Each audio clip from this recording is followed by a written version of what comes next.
In this video, I'm going to show you how to replace your front dust shield, also known as the backing shield, on this Toyota Camry. Just so you know, for this procedure, you will also need to replace your wheel bearing because we need to pull the hub out of it in order to get this out. Also, you will most likely need an alignment, so I recommend getting that done as well at the end. Having said all that, let's get started. If your vehicle has a locking lug nut, it should have one of these locking keys that goes on it. Find the correct slot, and I'm going to break this free by hand before I raise the vehicle up and use an air impact or electric on any of the other lug nuts. It is not recommended that you put an impact on that. So with a 21mm socket and a breaker bar, break this free. At this point, it is safe to put an impact on it because it's already broken free, and you basically just want to avoid the high force that the impact will put on this because it can break the little teeth internally. Now continue with your impact or tool of choice. 21mm socket, remove all the rest of your lug nuts.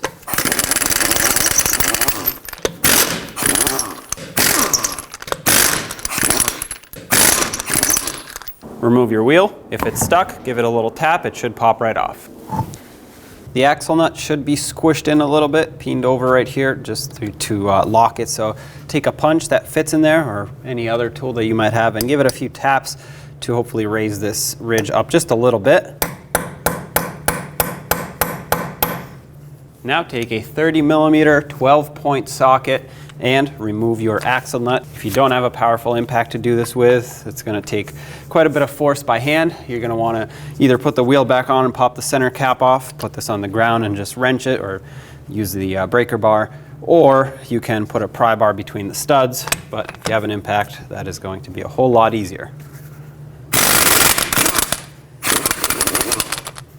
There we go. Next, you want to make sure the axle pushes through the hub. This one is fairly stuck on here, so I want to take a rubber mallet and try to tap it through. There we go. Looks like it started to move. That's good. I'm going to spray some rust penetrant in there. Well, more, because I already sprayed it all over. And then I'm going to work it back and forth a little bit. Now, if this is really stuck for you, what you can do is either put the axle nut back on, flush, and then use a steel hammer, or take a punch right in the center there and punch it through. You want to make sure this moves so that when we pull the knuckle away, it doesn't separate the inner CV joint of the axle. Next, let's remove this 12mm bolt that holds on a couple brackets. Take the brake hose off, take the ABS wire bracket off, and then pop the ABS wire off of the strut. There we go. Next, we have to remove the tie rod end here, and this cotter pin looks like it's a little rusty. I'm going to try to get it straightened out and pushed through, but if I can't, I'm going to have to cut it flush. Looks like it's not really working out in my favor here. That broke off flush. Use a 17mm socket. If you're doing it this way, you're going to have to tap the socket onto the hammer.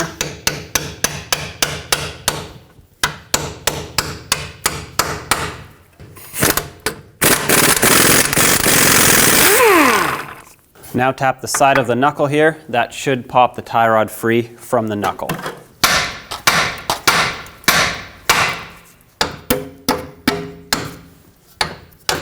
There we go. Let's remove these two 17mm bolts that hold the caliper onto the knuckle. On this one, hold the caliper so it doesn't fall down. Pull it off the rotor and hang it to the side so it doesn't put any pressure on this brake hose. My rotor's stuck on here, so you can either use a hammer, tap right between the lug studs, or put some 8x125 bolts in here, and threading those into the rotor will actually push it off of the hub. Don't hammer on the braking surface. If you're going to reuse the rotor, that will damage it.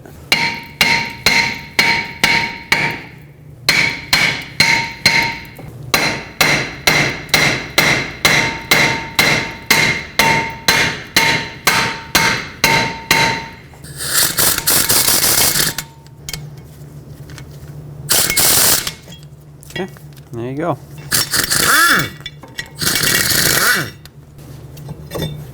Next, I'd like to take the ABS sensor out, and there's a 10mm bolt here that we have to pull off before the sensor can actually come off.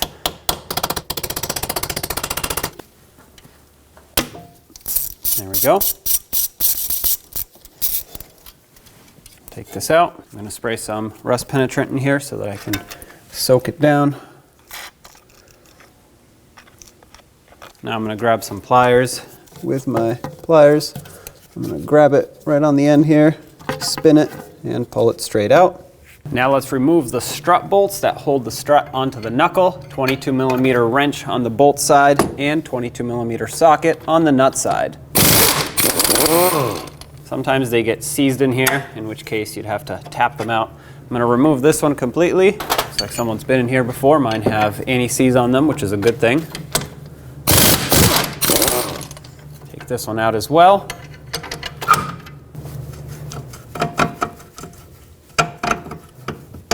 With those out, you should be able to pull the knuckle down, push the axle through.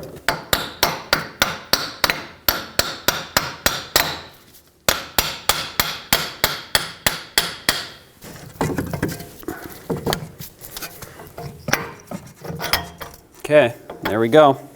Let this sit like that. On this lower ball joint nut that we can now access, there is a cotter pin on this side. Mine looks like it's in pretty bad shape, so I have low expectations for it. I don't think it's going to come out. I'm going to try and wiggle it back and forth to break it free, but most likely I'm going to have to do exactly what I did with the tie rod, cut it flush, hammer a socket over it. Yeah, I think that's exactly what's going to happen here. Going to hammer in this end over here. Make it flush with the nut. Let's do the same to this side.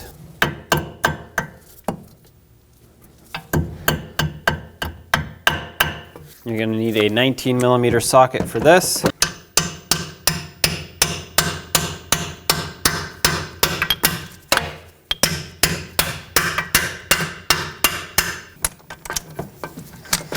And take it off.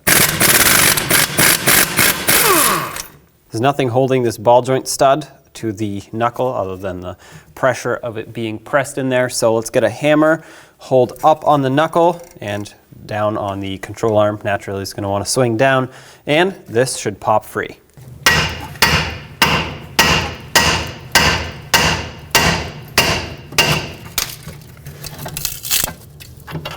There we go.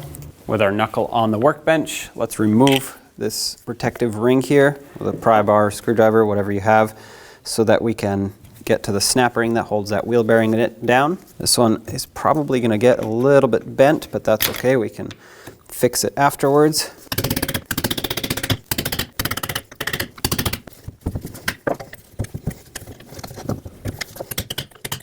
I'm going to spray some rust penetrant in here, hopefully let it soak into that groove.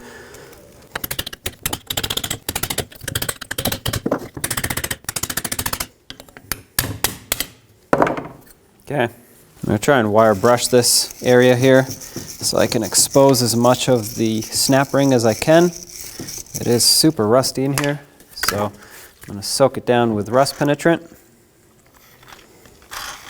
Now what I want to do is use my snap ring pliers and get them right into those grooves there. Try to squeeze the snap ring so I can hopefully get it out of here.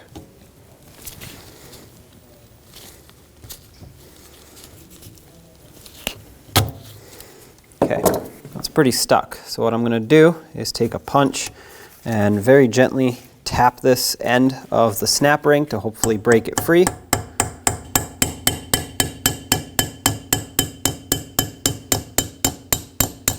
All right, that's broken free. I'm going to do the same to this one over here. Very, very gentle. I don't want to break it.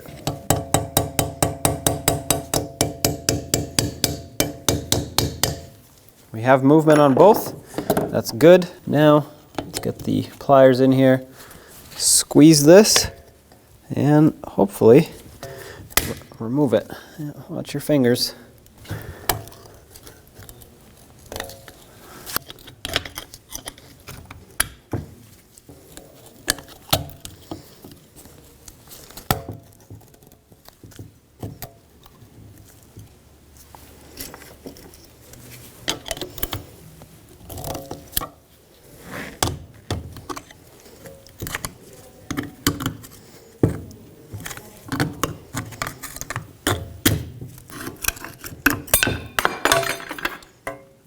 There it is. Now let's go to the press so we can press everything out. So here's what I have set up in my press. I have the knuckle with some supports here on a huge rotor so it can raise it off of the press base. And then I have a 27mm socket. I'm sure you could use a 30mm as well, or really anything that you have that'll press just on the hub, not on the bearing. And then just a couple spacers to space it out for my press setup here. Now, let's put some downward pressure and the hub should come out of the bearing.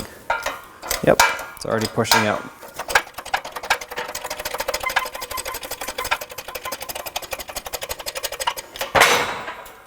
There it goes.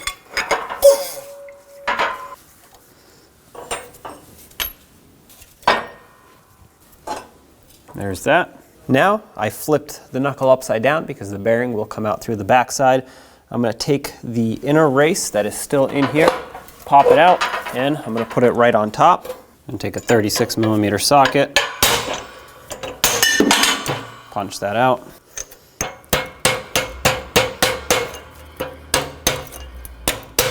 Get that ring off of there. Put this right on top with your socket and a block.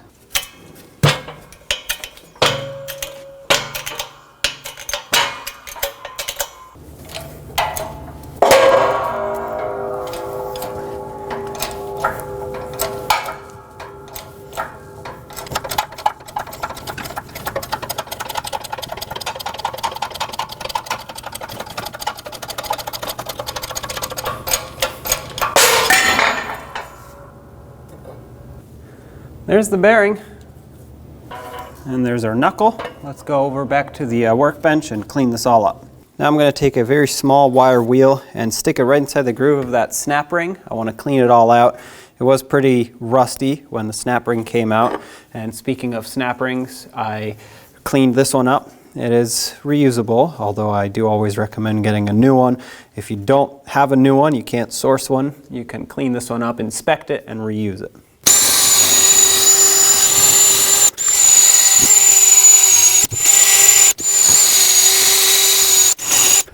Wipe this all off.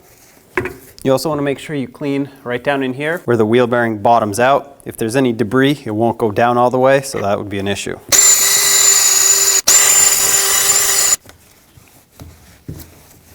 Rinse it all off using some brake parts cleaner.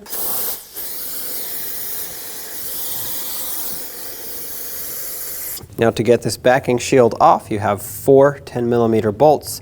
Looks like you used to also be able to use a Torx, but obviously that's way too rotted for me to try a Torx. So I'm just going to hammer on a 10mm socket.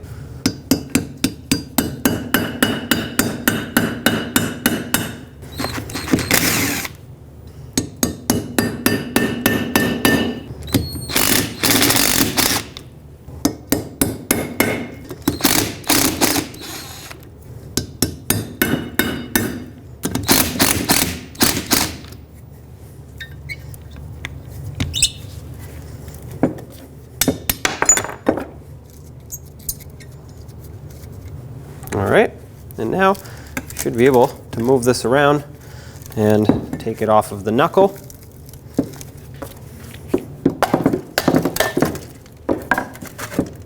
And there it is.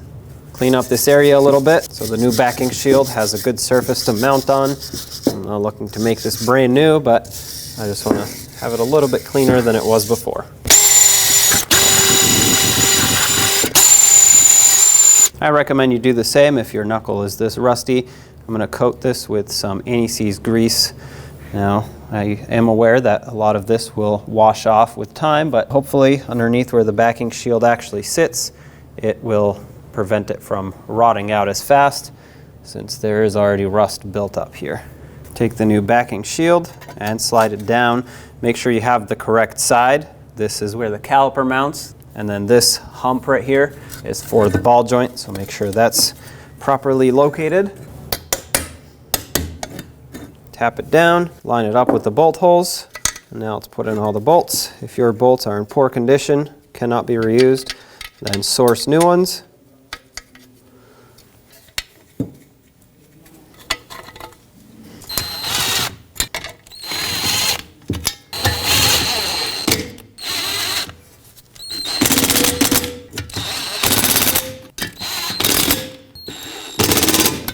Okay, those are all tight. I'm gonna wipe this off a little bit so the anti-seize doesn't get all over the place.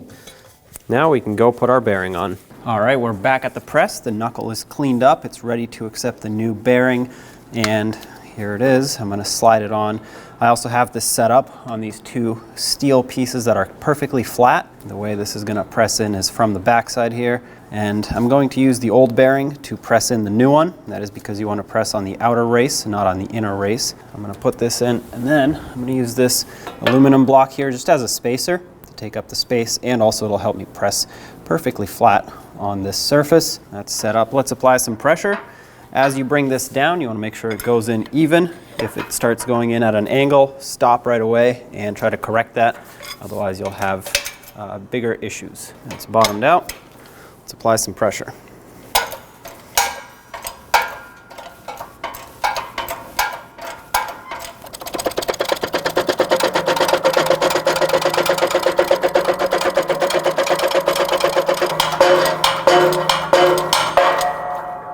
That just bottomed out right there. That's perfect. Let's release pressure. It went in nice and smooth. Remove the old bearing, and that is a perfectly pressed in brand new bearing. Now it's time to press in the hub. And what I have set up here on the press is just a couple inner races that I saved. I stacked them and put them on an aluminum block just as a spacer. Then I'm going to put the hub down, and what those races are going to do that I have there is they're going to support the inner race on the bottom. At this point, we don't care about the outer race anymore. We want to support the inner race so that as we push this hub through, it doesn't pop out the inner races. Those races have plenty of space in order to pivot this knuckle around and support it. They also have enough clearance to accept the hub as it's poking through on the backside. So having said that, I'm going to put the hub in from the top. Now you can install this flipped around and basically press the knuckle into the hub if that's what you want to do. But I'm going to do it this way. I also have an aluminum spacer here. I don't want to press anything on the studs. And I'm just going to center this up, make sure everything is as leveled as you can get it to be, and let's apply some pressure.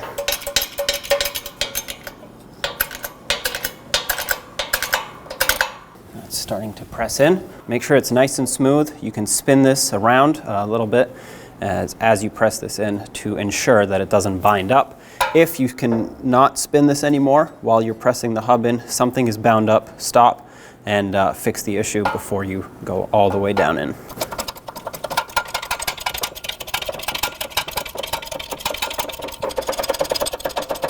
I'm going to keep going until this is completely bottomed out. Right here, give it one extra pump, spin it. It spins perfectly smooth, as you can see, so I'm going to release pressure. Remove all of my adapters here. Lift up the knuckle, and here is the knuckle with the new bearing and the new hub.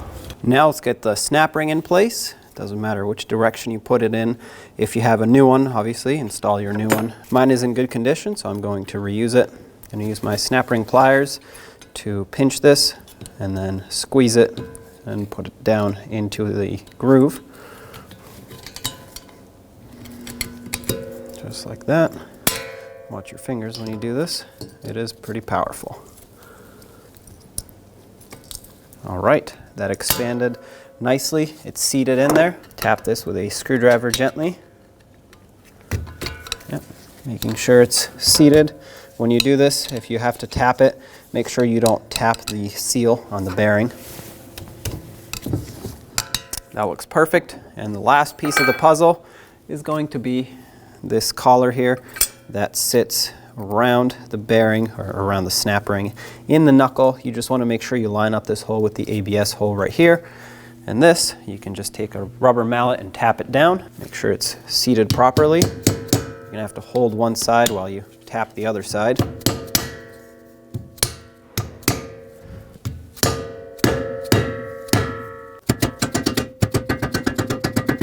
That's fully seated. If you don't seat this properly, the axle, and especially that ABS tone ring that sits here, may come in contact with it and you'll have other issues.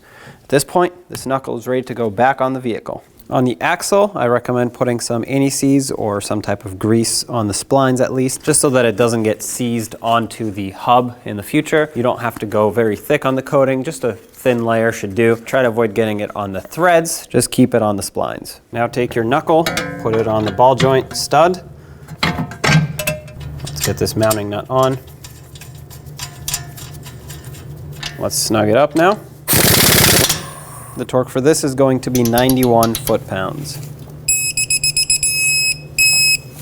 All right, that's torqued. Now the cotter pin slot needs to line up with the castle nut, which actually mine lines up perfectly. Most of the time they don't. So in that case, you have to continue tightening in order to get this to line up and not loosen. I got lucky on this one, it looks like, because it is pretty much spot on here. Having said that, I'm just going to put my cotter pin right through.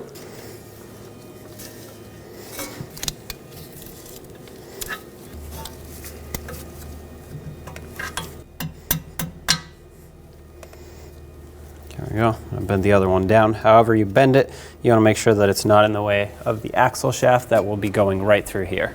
Let's put the axle back in the knuckle. And then make sure it goes through the hub as you push this in to line it up with the strut. If it doesn't, give this a couple spins. That will make the splines line up just like that. Push this in, and I have a bolt ready. Just like that. That's going to temporarily secure it in place. Put in the second bolt on the bottom and the two mounting nuts. Grab your 22mm socket and let's tighten these up. I'm actually going to start with this top one, and that is because if I start with the top one, I can easily do this and push the knuckle in just a little bit. These bolts are not adjustable, but they do have a little bit of wiggle room to them, and I recommend that you start with them pushed in. You can let your alignment professional do the rest of the alignment adjustments after you're done with the job. So I'm holding that one with a wrench and snugging this one up, and once you do that, you can let go. The knuckle will stay exactly where you tightened it. Let's do this bottom one.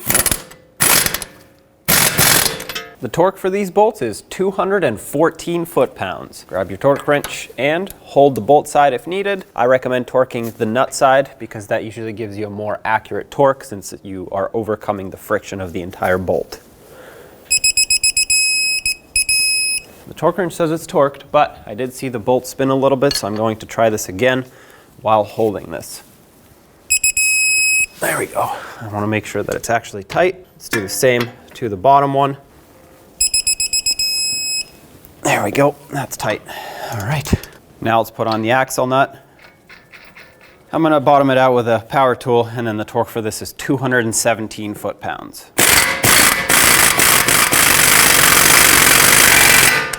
There we go.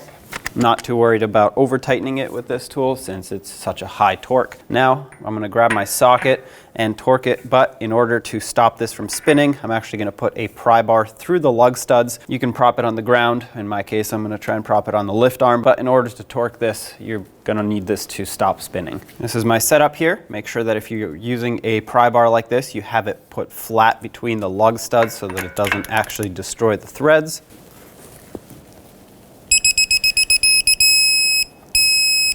That's it right there. Now, if you remember when we took this axle nut off, we had to unstake it. Well, now we have to restake it, which is what's going to lock it in. The axle has this cutout here so that you can punch in the end of the axle nut, and that will prevent it from backing off by itself in case that happens. So take a punch or a chisel bit and a hammer and just punch it down a little bit. You don't have to completely smash it, but you just want to peen it over.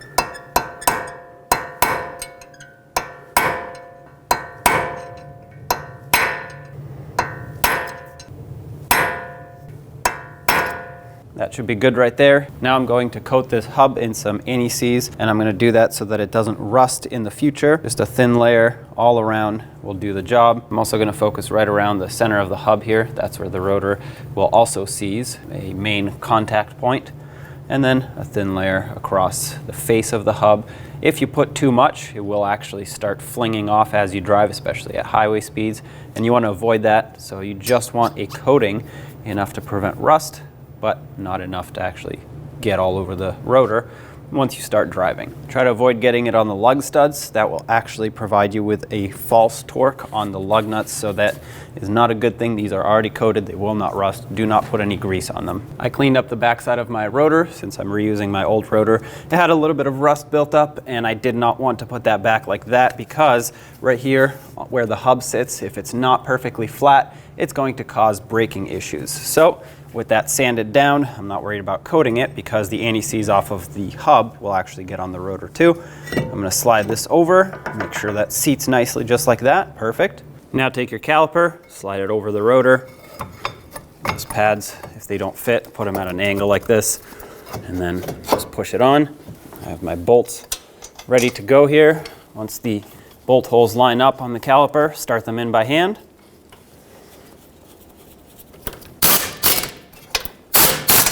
.79 foot-pounds is the torque for both of these bolts. And 2. Let's get these brackets back on here for the ABS and the brake hose. They kind of sandwich together like that. There was a 12mm headed bolt holding these onto the strut. I recommend greasing this bolt up or putting anti-seize on the threads because a lot of times these do rust. Make sure that's snug. Put this retainer back in the knuckle. This was for the ABS sensor. You want to make sure that wire is properly secured. To reinstall the ABS sensor, I recommend putting some grease right on the base of it right there. I already did. This will hopefully prevent it from getting stuck in the knuckle in the future. Line it up with the hole, get the bolt, and start it in. When you tighten this bolt down, just give it about 1/8 of a turn after it bottoms out. You don't need to go any more than that because if you do, it's over tightened, it can break easily. That's it right there, just snug. You can also crack the housing or the ear, retaining ear off of this ABS sensor if you over tighten it. You want to try to avoid that. As long as it's properly seated all around, nice and flush, you're good to go. Now take your tie rod, put it in through the knuckle. Make sure that stud goes all the way down. Move the knuckle if needed.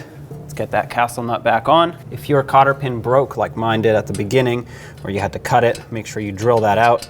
Hopefully that is not the case for you though. Start this on by hand, snug it up.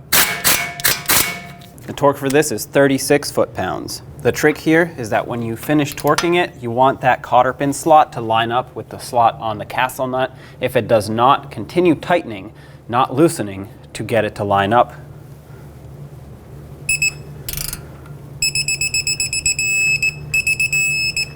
So technically I am torqued there, but I will check the slot and it does not line up. I have to keep going a little bit. A little bit more. All right, that's perfectly lined up for me right there. So I'm gonna get the cotter pin through, just like that, and leave a little bit of wiggle room in the cotter pin. If you make it nice and tight up against that castle nut, it is more likely to seize in place. If it can move around a little bit, it will not. So now take some pliers or whatever you have, and you want to make sure you bend this cotter pin all the way up so that it is out of the way of anything that it may come in contact with, and you also want it to be locked in. There we go, just like that. That's tight. Let's get the wheel back on. Put on all 5 of your lug nuts, bottom them out, and then we'll torque them in a cross pattern to 76 foot-pounds.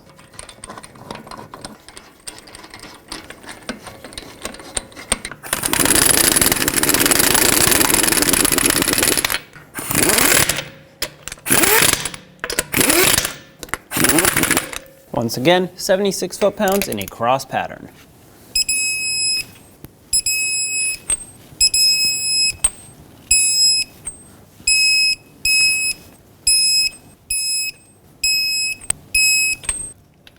There you have it. Don't forget to get an alignment.